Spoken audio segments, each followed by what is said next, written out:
বেশ কয়েকদিন হয়ে গেছে কোথাও ঘুরতে যাইনি, তাই আজকে আমরা সকাল সকাল সবাই বেরিয়ে পড়েছি। সকাল বললে হবে না, প্রায় 12টার মতো বেজে গেছে। আর ঘরে যদি ছোট বাচ্চারা থাকে তাহলে কোথাও বেরোতে গেলে এত তাড়াতাড়ি করা যায় না, যতই তাড়াতাড়ি করতে চাই কিন্তু তাড়াতাড়ি হয় না। তাই জন্যই রান্নাটা আজকে একটু সহজেই করে নিলাম। হ্যালো বন্ধুরা, আমার এই ছোট্ট ভিডিওতে তোমাদের সবাইকে ওয়েলকাম। আজকে আমি নিয়ে এসেছি ছোট্ট একটি ভিডিও। আজকে আমি এক জায়গায় যাব, তার জন্য খুব তাড়াতাড়ি রান্নাটা করে নিচ্ছি। আর রান্না বলতে কিছুই নেই, বলতে পারো সিদ্ধই।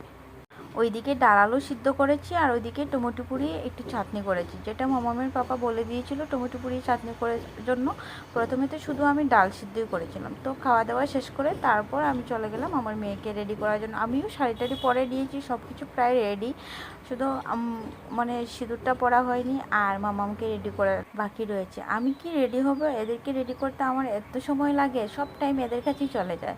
দুজনকে রেডি করতে করতে আমার টাইম শেষ হয়ে যাচ্ছে। আর আমার খুব ভালো লাগে আমার মেয়েকে ছেলেকে সুন্দর করে সাজিয়ে তুলতে। সেখানে আমি রেডি হই কি বা না হই সেটা পরের কথা, দরকার পরে আমি আমার নিজে সাজবই না, তবে আমার মেয়েকে আগে আমি রেডি করব। আমার খুব ভালো লাগে আমার মেয়েকে আমার ছেলেকে সাজাতে। আমি আমার মেয়েকে চুল বেঁধে একদম সাজিয়ে দিয়েছি, সাথে আমার ছেলেটাকেও খুব সুন্দর করে দুটো ছোটো ছোটো চুটকি বেঁধে দিয়েছি। খুব ভালো লাগে আমার এরকম ছোটো ছোটো বাচ্চাদেরকে চুল বাঁধতে। তারপর চলে গেলাম আমরা গাড়িতে, উঠে পড়েছি এবার গাড়িতে। টাটা। রাস্তায় গিয়ে কিছু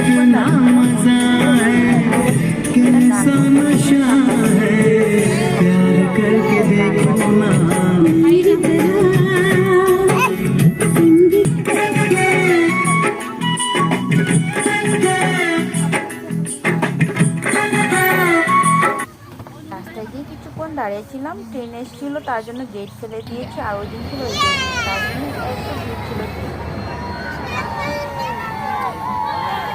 আগে তারা বাড়ি যায়।